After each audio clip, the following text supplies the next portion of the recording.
김찬용의 다정한 미술관.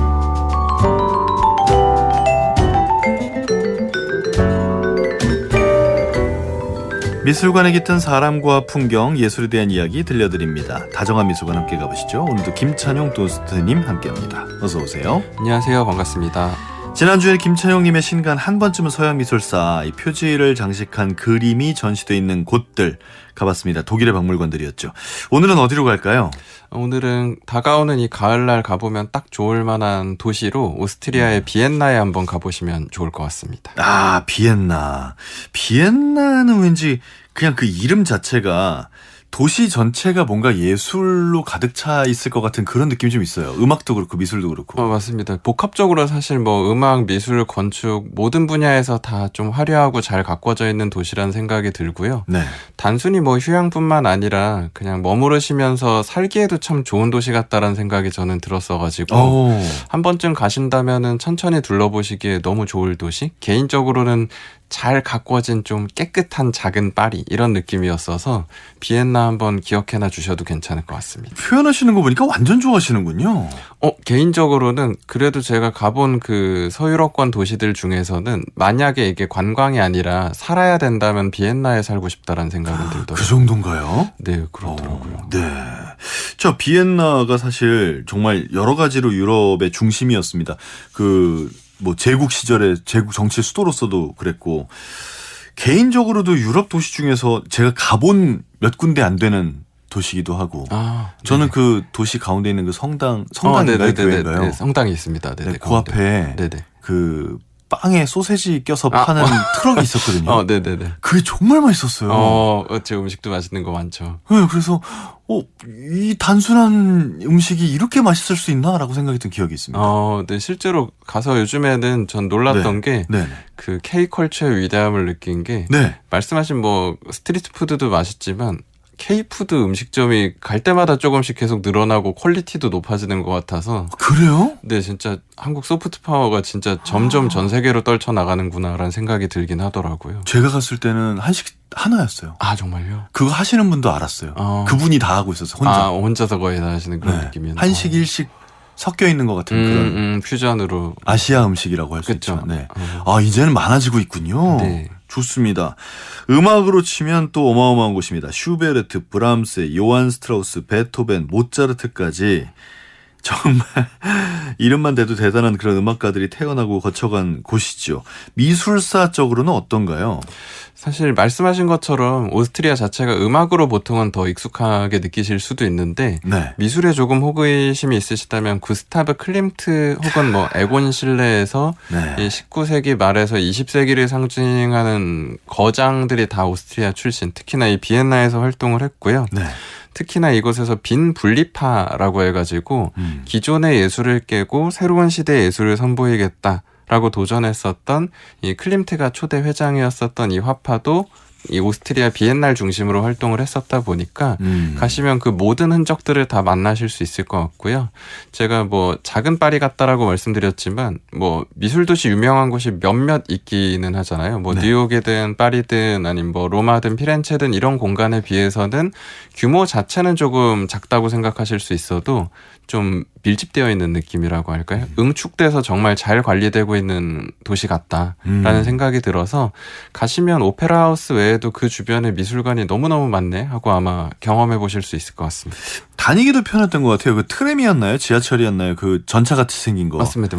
그거 타면 대충 다 갔던 것 같아요. 네. 그게 링슈트라스라고 해가지고 원래 성벽이었던 공간인데 그걸 허물러 버리고 딱 그 성벽 자리에다가 전차를 그렇게 돌려놔서 말씀하신 전차만 타시면 우리나라로 치면 이제 시청에서 출발해가지고 딱 중심가 주요 관광지 한 바퀴 돌 수 있게 되어 있어서 돌아다니시기에도 좀 되게 편하게 되어 있습니다. 예전에 성벽 자리면 그 전차 라인을 기준으로 왼쪽과 오른쪽이 다른 동네였겠군요. 네네. 원래 안쪽은 말 그대로 이제 어찌 보면 부르주아죠, 부르주아. 상류층 귀족 왕족 사는 곳이었다고 하고요. 바깥쪽이 시민을 위한 공간이었는데 이게 지금은 하나로 다 융합되었다라고 보시면 될 것 같습니다. 좋습니다. 자, 비엔나에서 어디를 먼저 가볼까요? 네, 일단 먼저 가볼 곳은 비엔나의 루브르 박물관이라고 할 수 있는 빈 미술사 박물관을 가보시면 좋을 것 같은데요. 사실 뭐 근래에 우리나라 용산의 국립중앙박물관에서 서로 협업을 해가지고 일부 소장품이 국내에 전시되기도 했었거든요. 근데 그것도 어마어마한 이슈였죠. 그렇죠. 전시도 너무 흥행했고 너무너무 잘된 전시긴 한데 근데 그래도 그 소장품에 정말 극소수 일부 빙산의 일각만 들어온 거다 보니까 그때 혹시나 그 합스부르크 왕가전이란 전시 난 되게 마음에 들었었는데 이런 취향에 좀 맞으셨었다면 더더욱 가시면 좀 좋아하실 공간이 될 것 같습니다. 합스부르크 왕가전에 우리나라에 왔던 것 말고도 여긴 다 있는 건가요? 그렇죠. 다른 왕들의 초상이랑 뭐 이런 게?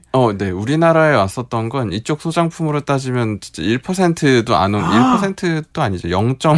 진짜요? 네네. 정말 소장품이 많은 공간이어가지고. 그렇게 많아요? 네. 여기도 루브르 규모까지는 아니어도 소장품 자체는 거의 버금가는 수준이기 때문에 하루 왼종일 보셔도 부족할 수준으로 큰 미술관, 박물관이다라고 생각하시면 될 것 같습니다. 빈 미술사 박물관 그럼 어떤 작품들이 있나요? 빈 미술사 박물관은 완전 우리 그리스 고대 로마 뭐 이집트 시대 이런 유물들부터 시작해서 중세 시대 이콘화나 아니면 공예품들도 많이 있고요. 그리고 우리 고전회화라고 얘기를 하는 르네상스 시대부터 특히나 바로크 로코코 시대 예술이 정말 많이 소장되어 있는 곳이어가지고 가시면 우리 미술사 책에서 봤었던 예술가들 작품이 약간 별천지처럼 많이 깔려 있을 겁니다. 이것도 작품 좋아하시는 분들은 가면 약간 소위 쉽게 하는 말로 눈 돌아가겠군요. 그렇죠. 진짜 고전 미술 좋아하시는 분들은 진짜 나 나가기 싫어 이러고 되게 오래 머무르시는 분들, 하루 종일 머무르시는 분들도 계시고요. 몇 번 다녀오셨어요? 비엔나요? 저는 수도 없이 많이 갔습니까? 아니요. 저는 2019년부터 1년에 평균 한 번이나 2번 정도씩 가고 있어가지고. 그 정도면 수도 없이 많이 간 거 아닌가요? 근데 막 사시는 분도 계시고 훨씬 많이 다니는 분들 많으시다 보니까. 그러면 이제 찬용님은 그런 거 있습니까? 여기 가면 나는 이 그림은 꼭 보고 온다. 봐도 좋고 그 앞에 서면 막 내가 에너지를 얻는 것 같고 막 가능하다면 집에 모셔가고 싶고. 만약 가능하다면은 여기서 봤던 것 중 제일 좋았던 건 피테르 브리얼이라는 예술가의 바벨탑이라는 그림이 여기 소장이 되어 있는데 이게 미술사 서적에도 좀 많이 소개된 작품이긴 하거든요. 실제로 봤을 때 과거의 그런 종교적인 이야기를 그림으로선 이렇게 풀어냈구나. 이 모습 자체도 전 좀 굉장히 좀 매력적이라는 생각이 들었고요. 네. 또 하나는 혹시 만약 관심이 있으시다면 저희가 네덜란드 편 때 언뜻 말씀드렸던 그 베르메르라고 진주귀걸이를 한 소녀로 유명한 이 예술가의 회화의 기술이라고 작품 자체가 많지 않은 예술가이다 보니까 그 37점 정도 되는 이 사람의 완성작 중 한 점이 또 여기 소장이 되어 있어서 베르메르 좋아하신다면 만나보는 것도 또 재미있지 않을까라는 생각이 듭니다. 그렇군요. 미술관 공간 자체도 굉장히 화려하다면서요?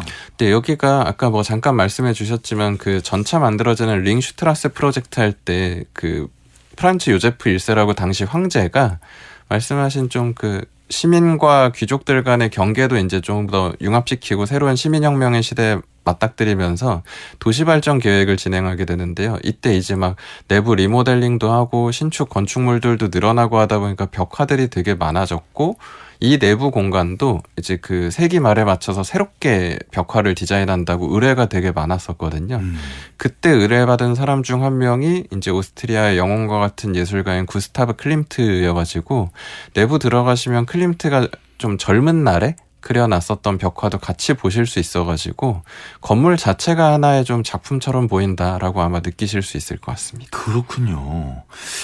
전 좀 의외네요. 저는 링슈트라스 아까 그 전차? 네네. 그게 아주 현대에 만들어졌다고 생각을 했습니다. 네네네네. 왜냐면 그렇게 막 벽을 허물고 뭐 신분을 없애고 이게 굉장히 20세기스러운 거잖아요. 네네네. 근데 이걸 황제가 했군요. 네, 19세기 말이라고 보시면 되고 그 합스부르크 왕가 이제 완전 끝자락이었었다라고 보시면 될 것 같은데 네네네.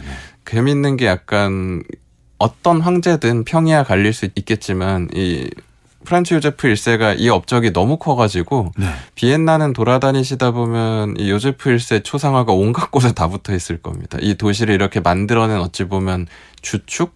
그 당시에 리더였다라는 의미 때문에 호텔이나 이런 데 들어가도 다 초상화 붙어 있더라고요. 그만큼 좀 상징성이 큰 황제다라고 보시면 좋을 것 같습니다. 그렇군요. 미술관 안에 이제 카페나 레스토랑이 조금씩 있기도 하잖아요. 네네. 그림 보던 사람들 나와서 쉴 수도 있게.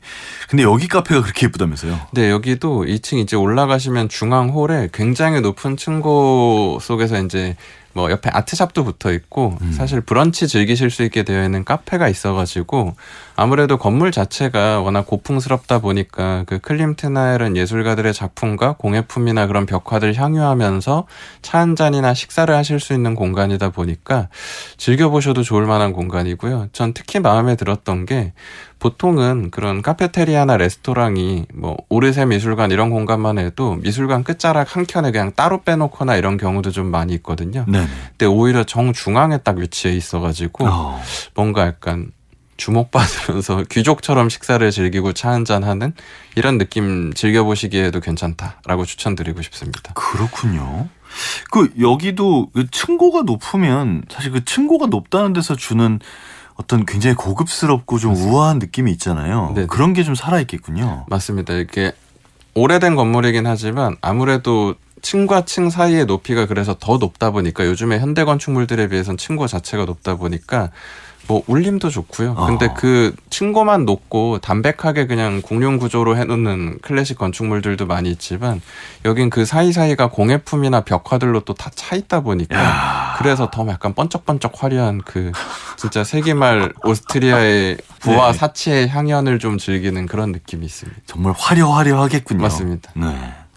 그 여기도 이제 좋은 작품이 워낙 많으니까 사람이 엄청 많지 않을까 싶은데요. 실제로 가시면은 오후 보통 피크타임이라고 얘기하는 네. 2시부터 4시 사이에는 보통은 줄이 늘 있다라고 보시면 되고 제 방문 경험으로는 오전에 가셔도 현장 구매하시면 보통은 매표소에 줄이 좀 꽤 서 있기는 하거든요. 근데 작은 추천은 예매를 아예 하고 가시거나 혹은 야외 매표소 말고 요즘에는 관광객이 워낙 많아졌다 보니까 줄이 혹시라도 너무 길어 보인다, 몇십 미터 이상 돼 보인다 싶으면은 일단 커다란 그 정문 들어가 보시면은 문 안에 요즘엔 키오스크를 설치해 놨더라고요. 그래서 키오스크 줄은 보통 없거나 있어봤자 한 2-3명 각자 사서 들어가는 수준인 경우가 많아서 혹시라도 예매 안 하고 가셨는데 현장 매표소 대기줄이 좀 길다 하면 안쪽 들어가서 직접 구매 뭐 요즘에는 그냥 그 번역기 이렇게 해서 하면은 저도 여행 기존 그 생존해야밖에 안 되는데 번역기 돌리면서 하면 다 쉽게 구매 가능하셔서 그렇게 이용하시는 걸 좀 추천드리고 싶습니다. 요새는 또 AI가 있으니까 그런 건 확실히 쉬워졌죠. 그렇죠. 혹시 그림 봐야 될 때 여기 가면 뭐 몇 층부터 보는 게 좋다 이런 거 있습니까? 이거는 그 순서대로 보시는 게 여기는 맞아가지고 그래요? 자기가 역사 순서상 나는 옛날 거부터 보고 싶다라는 어떤 취향을 가지셨다면은 들어가자마자 1층 양 옆에 방부터 보시면은 고대 유물하고 뭐 이집트 유물 같은 것들하고 중세시대 먼저 보고 올라가면서 르네상스 바로크 보시는 거다라고 생각하시면 되고요. 개인적으로 나는 좀 더 회화적인 거 먼저 보고 싶다 하시면은 1층은 나중에 시간 나면 보시고 계단 먼저 중앙 홀 통해서 올라가시면은 2층 보시고 2층에 보통 기획전시 같이 하는 경우가 많이 있고요. 3층에 이제 화폐박물관처럼 그쪽 코인 메달 같은 것도 막 모아놓은 것들이 많이 있긴 하거든요. 동전들? 네네. 네. 근데 그거는 진짜 취향 따라 보시는 느낌 같기는 해가지고 메인으로 보시는 거는 기획전시실 위주로 보시면 된다라고 생각하시면 될 것 같습니다. 알겠습니다. 자, 그러면 우리 비엔나 미술사 박물관을 뒤로 하고 잠시 음악 듣고 와서 계속 얘기 나눠보겠습니다. 모차르트 피아노 소나타 16번 1악장 알레그로 다니엘 바렌보임입니다. 모차르트 피아노 소나타 16번 1악장 알레그로 다니엘 바렌보임의 피아노 연주로 함께 들으셨습니다. 자, 안석준의 문화시대 김찬용의 다정한 미술관 함께하고 있습니다. 첫 번째 순서로 오스트리아 비엔나 미술사 박물관 둘러봤는데 여기 혹시 갈 때 같이 가면 좋을 만한 곳들이 있을까요?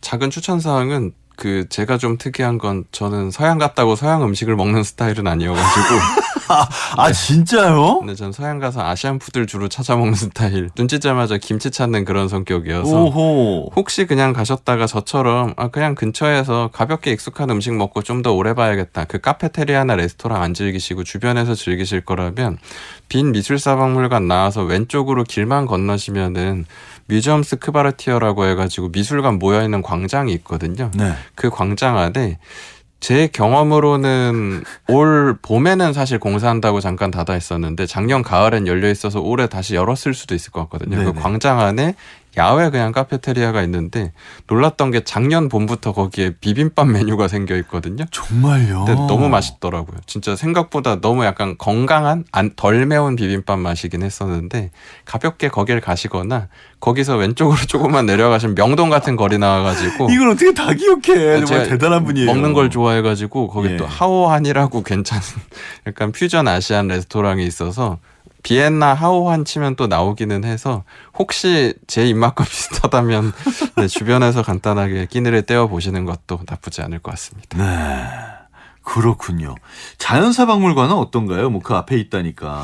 네, 규모는 거의 비슷한 느낌이라고 생각하시면 될 것 같고요. 네. 근데 아무래도 자연사 박물관은 좀 더 약간 자연사 유물 중심이다 보니까 미술품을 좋아하셔서 가신다기보다는 나는 좀 더 약간 뭐 인류나 혹은 자연의 발전 과정이나 이런 것들에 대한 호기심이 많다 하시면은 같이 가보셔도 좋을 것 같기는 해서 이것도 규모가 양쪽 다 너무 크다 보니까 하루 안에 다 보시려면 반나절 보셔도 전 좀 부족하다는 생각은 들어가지고 마음 먹고 가실 거라면 하루하루 정도 빼놔야 되는 수준의 규모다라고 생각하시면 될 것 같습니다.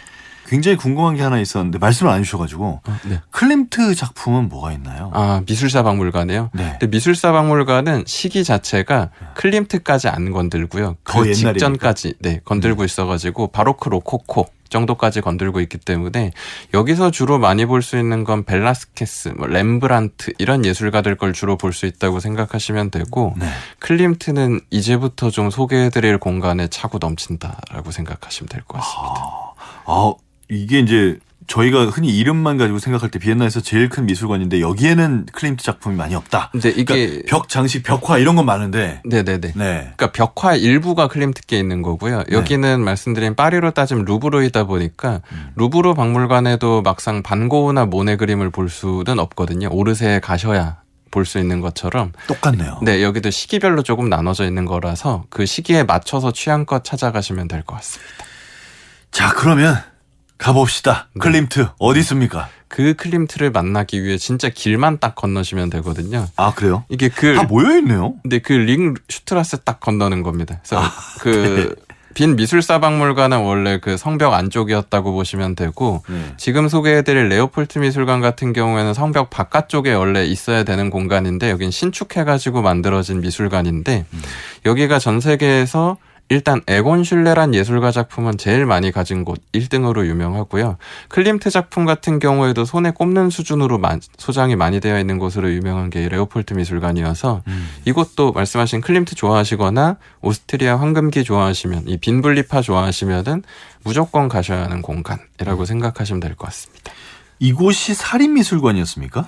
네, 여기가 최초에는 원래 그 의사 부부셨다고 하는데요. 그 루돌프 레오폴트라는 분하고 엘리자베스 레오폴트라는 부부가 이름이군요. 네네네. 네. 그 부부에 의해서 시작돼서 그 부부의 이름, 성이죠. 그 성을 붙여준 건데 이 부부가 처음에는 자기 취미로 모으기 시작하다가 오스트리아 예술가들 거 모으고 싶다 해서 빈블리파 예술가들 거 위주로 모으다가 이게 6,000점이 넘었다고 하더라고요. 우와. 엄청 방대한 양이다 보니까 이게 저번에도 한번 말씀드렸지만 유럽은 기증 문화가 참 잘 돼 있는 것 같아서 이것도 세상 떠나시기 직전에 네덜란드 때 한번 말씀드렸던 크렐러 밀러랑 딱 똑같이 기증하는 대신에 부인분께서 이제 명예관장 하시고 사후에 이제 국가가 위임해서 운영하는 거로 해서 이게 기증되면서 만들어진 공간이 레오폴트여서 현재는 국공립미술관으로 보시면 되는데 처음에는 사립 컬렉션, 사립미술관 개념으로서 시작된 곳이다라고 보시면 될 것 같습니다. 아니, 그럼 이 6천여 점, 여기에 있는 작품이 6천여 점인가요?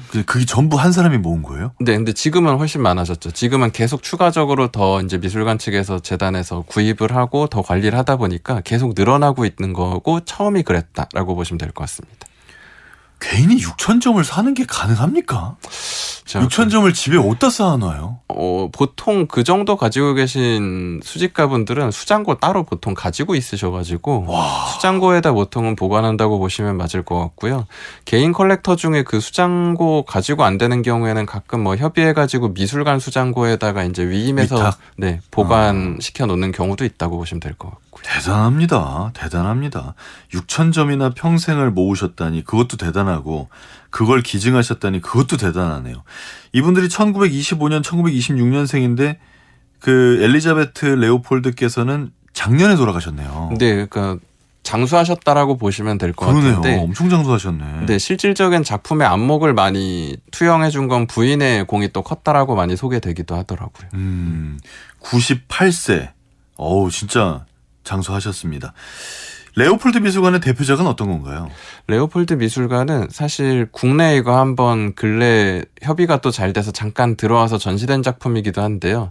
꽈리 열매가 있는 자화상이라는 에곤 실레의 대표적인 자화상이 막 온갖 소설이나 표지에도 좀 많이 사용이 돼가지고 이거 원화보러도 많이 가시고요.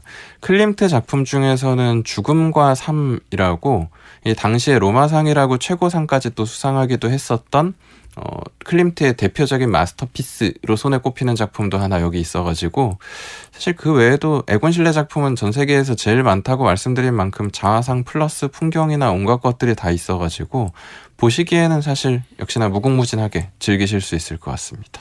아, 꽈리 열매가 있는 저화상 찾아보니까 알겠네요. 이걸 본 적이 있다는 생각이 드네요. 그쵸. 네. 그 에곤 실레라는 화가가 네네. 이게 일반적으로 이제 미술에 대해서 그렇게까지 잘 알지 않는 저 같은 사람들한테는 네네. 긴가민가한 분이에요. 그러니까 우리가 제일 유명한 그런 건 아닌 그쵸, 분이에요. 그쵸. 근데 미술 좋아하시는 분들한테 들으면 테크닉적으로는 뭐 가장 완벽했다 뭐 이런 얘기를 또 하시더라고요. 이것도 이제 뭐 각자 취향과 관점 차이는 있을 건데요. 청취하시는 여러분을 위해 그냥 가볍게 정보로 말씀드리자면 클림트라는 사람은 보통 말년엔 전혀 사용하지 않았는데 좀 젊은 날 황금기에 금박을 이용해가지고 이제 작품에 막 붙이고 하다 보니까 보통 국내 서적들에서는 황금빛 화가 해가지고 보면 진짜 장식적이고 반짝반짝하고 화려하고 이런 그림으로 유명했었던 사람이고요. 그 클림트의 후배격이자 클림트가 어찌 보면 자기보다 재능 있다라고 리스펙했었던 후배가 에곤 슐레라고 보시면 되는데 이분은 정반대로 막 화려하거나 희망차거나 이런 게 전혀 아니고요. 뭔가 되게 기괴하고 굳이 얘기하자면 좀 되게 에로스한 이런 느낌의 작품들을 그려가지고 그러니까요. 봤을 때 사실 조금 불편해하시는 경우도 없지 않아 있긴 하거든요. 근데 이분의 특성은 인체 같은 걸 그릴 때 보이는 대로 안 그리고 굴곡 같은 걸 훨씬 더 과장하면서 선으로 되게 좀 요즘 느낌으로 얘기하면 스타일리시하게 그려가지고 뭔가 딱 봤을 때 지금 보기에도 힙하다라고 할까요? 뭔가 사진처럼 잘 그렸다라는 느낌보다는 일러스트나 되게 감각적인 캐리커처 같은 느낌으로 그리는데 이게 실제로 지금 우리 시대에 와서 일러스트레이터들한테 되게 큰 영감을 많이 준다고 평가받아서 시대를 되게 앞선 표현 감각을 가졌었던 예술가 이렇게 평가를 받다 보니까 네, 좀 기법이 좀 특이한 사람. 그래서 뭐 나중에 혹시 찾아보시면 에곤 실레 건 약간 그 댄스 같은 거로 따진 각기 같은 거 하는 느낌이라고 할까요? 뼈가 되게 과장이 되어 있고 광대뼈도 막 푹 튀어나와 있고 그 안에 색깔도 저는 약간 조형하듯이 물감을 쓴다고 말씀드리던데 말씀드린 꽈리 열매가 있는 자화상이라는 작품도 검색해서 얼굴 확대해 보시면은 근육 방향으로 이렇게 붓터치를 꾹꾹 막 눌러 써놔가지고 그 방향 때문에 약간 그림이라기보다는 흙 같은 거로 조형해 놓은 것 같은 느낌이 드는 그런 회화여가지고 좀 관찰력과 감각이 남달랐던 사람이다라는 걸 아마 느끼실 수 있을 것 같습니다. 지금 에곤 실레라고 검색해서 찾아보니까 인물화가 많은데 네네.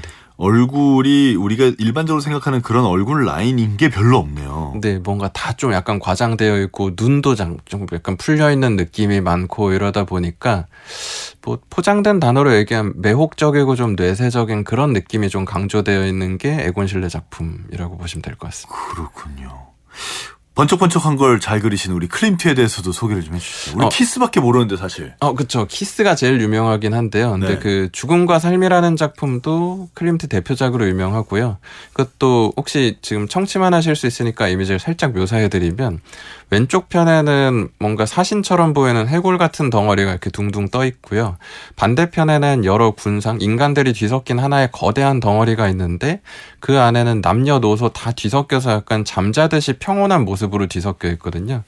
그 끝에서 이제 바라보고 있는 이 사신하고 맞닿을 것처럼 점점 다가가고 있는 듯이 표현이 되어 있어가지고 결론적으로는 죽음 앞에서는 다 부질이 없고 저 모든 저 생명들도 그 끝에서 맞이하게 되는 건 결국 이 허무 죽음이다. 이걸 표현한 어찌 보면 삶의 고뇌라고 할까요? 혹은 삶에서 우리가 회피할 수 없는 죽음이라는 것에 대해서 사유하게 해주는 작품이라고 보시면 되는데 특이한 건 이게 최초에는 약간 지금 어두운 색으로 보이는 저 배경들이 원래 금박으로 처리가 됐었다고 하더라고요. 사진과 사람들 사이 부분이요? 네, 그 사진과 사람 사이에 있는 배경에 다 금박 처리가 돼 있었다고 하는데 그래요? 그걸로 상을 받았었거든요. 네. 근데 상 받고 2년 지난 이후 다시 전시할 때 클림트가 자기가 생각하기에 아마도 예상하건대 죽음과 삶에 대한 사유를 얘기하는데 그렇게까지 막 찬란하고 화려하게 묘사된 게 오히려 좀 과하다 싶었는지 그걸 다 이렇게 어두운 색으로 눌러버려서 수정된 게 현재의 모습이라고 보시면 될 것 같고요.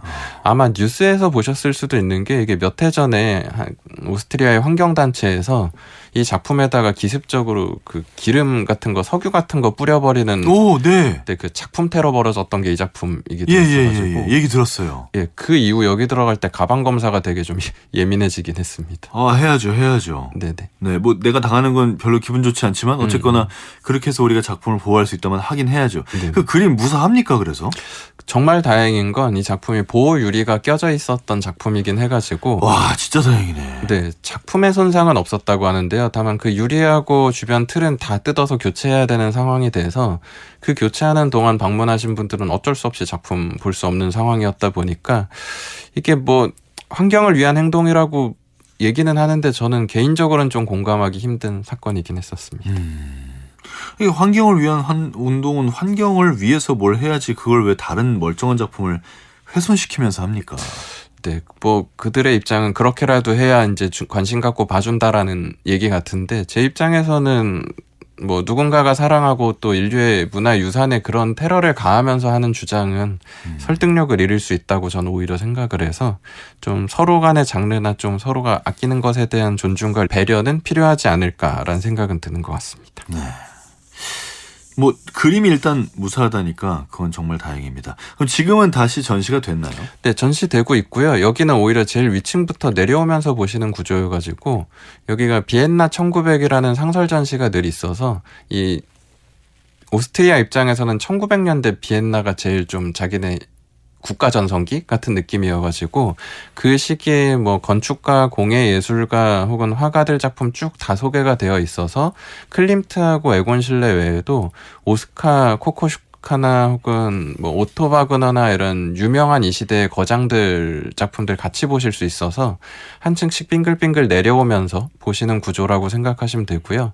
지하로 이제 2개 층이 보통 3달 반에 한 번씩 바뀌는 기획 전시가 또 열리고 있어가지고 티켓 하나 구매하시면 이 전층 6개 층 다 보실 수 있다라고 생각하시면 됩니다. 괜찮네요. 여기도 작품이 많으니까 다 보는데 좀 시간 좀 걸리겠는데요? 네, 물론 빈 미술사 박물관 수준의 규모는 아니긴 한데요. 그래도 제 생각에는 한 바퀴 보시고 잠깐 숨 고르고 나오실 거면은 적어도 2-3시간 이상은 잡으셔야 될 것 같습니다. 네.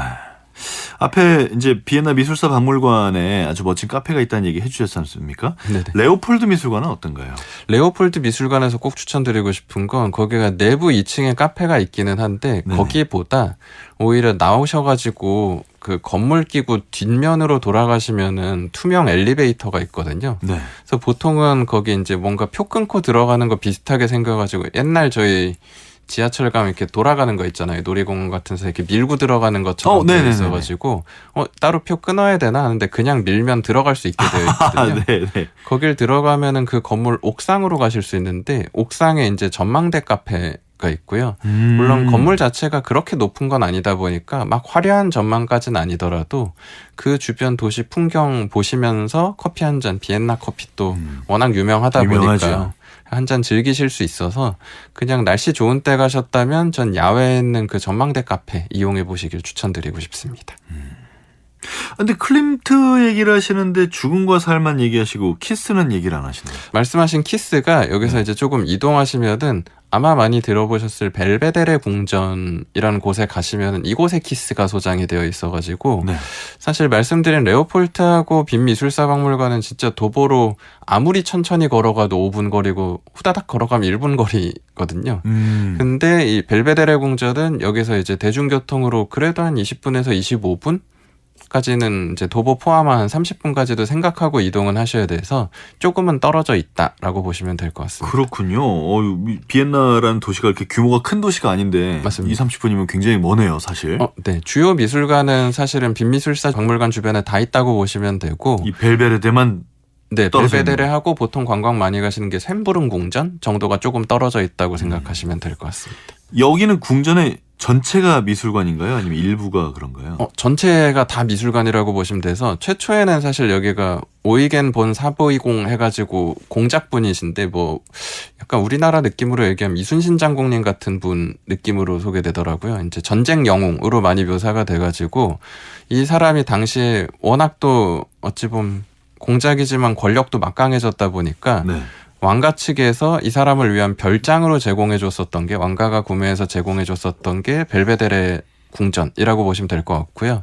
최초에 건립될 때 여기가 우리 이름 익숙한 베르사유궁을 모티브로 해서 지어졌다고 해가지고 네. 벨베데레 뜻이 저도 거기 현지 로컬 가이드님께 여쭤봤더니 아름다운 풍경 이런 의미라고 하더라고요. 그래서 실제로 앞쪽에 작은 느낌의 한참 작긴 하지만 그 베르사유궁 정원처럼 되게 예쁘게 가꿔진 정원이 되게 길게 이어져 있고요. 거기에 이제 상궁하고 하궁이 나눠져 있어가지고 원래는 생활하던 공간하고 이제 손님들 오면 같이 즐기고 파티하고 하던 공간이 나눠져 있었는데 지금은 이 모든 공간을 전부 다 미술관으로 쓰고 있다라고 보시면 될 것 같습니다. 괜찮네요. 그럼 상궁하고 하궁의 작품도 좀 다르게 해놨겠네요. 네, 주로 상궁이 구경 가셨을 때 메인으로 가시는 공간으로 생각하시면 되고 상궁이 이제 들어가시면 키스라는 작품을 포함한 역시나 그 에곤 실레 플러스 오스트리아 대표 작가들하고 미술사 거장들 작품들이 중심으로 있다고 생각하시면 되고요. 여기 있었구나. 네. 그리고 하궁은 보통 기획 전시 이루어져서 여긴 티켓을 아예 따로 팔거든요. 네. 그래서 바쁘셔서 나는 중심 그 유명한 작품들만 볼 거야 하면 상궁만 보셔도 상관없을 것 같고 난 시간 많아서 공원 산책까지 정원 산책하면서 하궁까지 다 볼래 하시면은 이제 묶음 티켓으로 사셔도 괜찮지 않을까 싶습니다. 근데 정원도 예쁘다고 하셨으니까 정원도 같이 산책할 만 하겠네요. 오래 맞습니다. 걸립니까? 굉장히 큽니까, 규모가? 근데 뭐 그래봤자 제 생각엔 여긴 천천히 돌면 20-30분이면 정원 한 바퀴는 다 도실 수 있을 것 같아서 사진 찍고 해봤자 저는 3-40분인 것 같아가지고 시간 여유가 있으시다면 저는 상하궁은 다 보시는 걸 추천드리고요. 특히나 이건 번외이긴 한데 네. 혹시라도 키스라는 작품이 내 인생의 약간 인생 명화야 인생 마스터피스여가지고 난 이걸 꼭 특별하게 보고 싶어 하신다면은 이게 웨딩 이벤트로 걸려있긴 한데 벨베데레 홈페이지 가시면은 그 하나로 하면은 400만 원 돈 정도이긴 하더라고요. 네. 400만 원 정도로 사전에 날짜만 맞을 때 신청을 하시면은 이제 문 닫은 시간에 저녁 시간대 따로 개인적으로 들어가가지고 미술관 수석 큐레이터 분이 남편분한테 이 키스란 작품의 사랑과 이야기를 전달해 주시고 그럼 이제 웨딩드레스 입은 신부가 나타나면은 거기서 프로포즈를 하고 하궁에 가가지고 약간 연회 즐기는 그런 이벤트를 해주는 게 있더라고요. 진짜요? 네, 그러니까 약간 여유가 결혼 안 해도 그게 신청이 가능한지는 모르겠는데 혹시라도 뭐 결혼 웨딩 이벤트나 약간 특별한 사진 남기고 싶은데 경제적으로 난 충분히 투자할 용의가 있다 하시면 홈페이지에서 날짜만 맞다면 그런 이벤트 또한 있다라고 보시면 될 것 같습니다. 와, 그런 이벤트가 다 있습니까? 네, 특별할 것 같긴 하더라고요. 저도 그러니까요. 만약 여유만 있다면 그 황금빛 키스 앞에서 같이 또 웨딩 사진 찍고 하는 거다 보니까 늘 사람 많은 저 작품을 독대한다는 건 좀 미술 애호가한테는 특별한 경험이겠다라는 생각은 들더라고요. 저는 지금 정확히 반대로 네. 우리나라도 이런 거 좀 하지라는 생각이 들었어요. 그쵸. 요즘 유럽에 종종 그 코로나 이후에 조금씩 생기고 있어가지고 야간에 이제 아예 후원인의 밤 해가지고 뭐 일정 금액 이상 후원한 사람만을 위한 시간을 연다거나 아니면 루브르 같은 경우는 그때 언뜻 말씀은 드렸지만 아예 옥션으로 티켓을 팔아가지고 야간 단독 관람객이 1억 원 정도에 판매되고 막 이런 이벤트들이 있었다 보니까 요즘 국립중앙박물관은 진짜 막 7월만 한 달만 70만 명 왔다 이런 수준이어가지고 뭐 독대하게 티켓 아니면 뭐 야간 뭐 소수 이벤트 티켓 전 이런 거 괜찮은 것 같습니다. 국립중앙박물관은 독대하게 티켓도 좋은데 네. 거기에 반드시 굿즈 패키지가 들어가거든요. 그죠.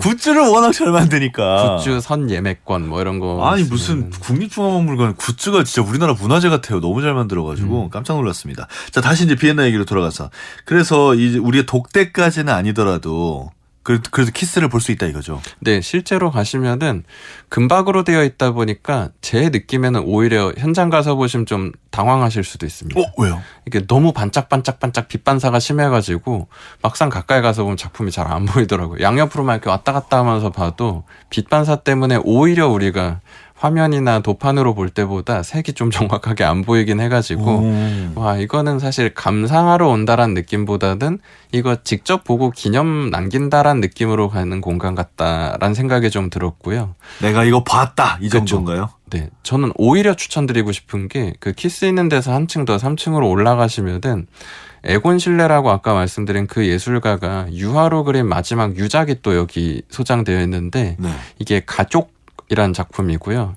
이 예술가가 그 당시에 최악의 팬데믹이었다라고 평가받는 스페인 독감 때문에 부인이 아이를 갖게 되는데 아이를 출산하지 못하고 아이하고 같이 세상을 떠나게 됐거든요. 아이고. 근데 작품 속에는 아이가 태어나 있는 모습으로 가족들이 함께 있는 모습으로 아이고. 그려져 있고 안타까운 건 간병하는 바람에 이제 자기도 전염돼가지고 부인하고 아이가 그렇게 뱃속에서 세상 떠나고 며칠 안 있다가 에곤 실레 본인도 세상을 떠났거든요. 그래서 그 작품에는 어찌 보면 에곤 실레의 마지막 꿈과 희망이 담겨 있다 이런 평을 받기도 해서 클림트하고는 좀 다른 결이긴 하지만 그 아까 어찌 보면 좀 기괴하게 느껴질 수도 있었던 그 에곤 실레가 희망을 찾으려고 했었던 그 마지막 순간의 모습을 여기서 좀 보실 수 있을 것 같다라고 추천드리고 싶습니다. 너무나 안타까운 느낌의 유작이네요. 그렇죠. 참, 네. 슬프기도 하고 마음이 아프기도 하고 또 예술가니까 그런 순간을 이렇게 작품으로 표현했구나라는 생각도 들고 그렇습니다. 에곤 실레하고 클림트 외에 여기 가면 꼭 봐야 되는 그런 작가가 또 있습니까? 여기 가셨을 때 보실 수 있는 작가들의 작품이 좀 다양한데 네. 아까 이름은 언뜻 말씀드렸는데 오스카 코코슈카라고 이 빈 분리파 시절에 혹시 화가 중에 뭉크라는 예술가를 만약 그 절규라는 작품으로 유명한 이 예술가를 좋아하신다면 네. 이분하고 반고 섞어놓은 느낌의 예술가가 오스카 코코슈카인데 벨베데레 이분 작품도 좀 많이 있고 오스트리아 작가가 꼭 아니더라도 만약 관심 있게 보신다면 모네 반고 플러스 저희 지난 시간에 살짝 언제했었던 독일의 그 프리드리히라고 안개바다 위의 방랑자라는 그 작품 그렸던 네. 분이 인간은 없는 상태로 이제 풍경만 그려놓은 작품들도 여기 꽤 많이 소장이 되어 있어가지고 가서 보실 때 예쁜 게 많습니다. 개인적으로는 모네가 그 지베른이라는 자기 집 정원 그린 것 중에서도 손에 꼽게 색이 예쁜 작품이 여기 제 개인의 취향 안에서는 그 벨베데레 공전에 전시가 돼 있었어가지고 이걸 보시는 것도 재미있으실 것 같고 그리고 그 알프스 산맥을 넘는 나폴레옹이라고 보통 나폴레옹이 말 타고 뛰어넘고 있는 그 다비드란 예술가가 그린 이 제일 작품도 힘찬 나폴레옹 그림. 맞습니다. 그게 사실 여러 버전이 그려져 있어가지고 뭐 루브르에서도 볼 수 있고 하긴 한데 그중 하나가 또 여기 소장이 되어 있습니다.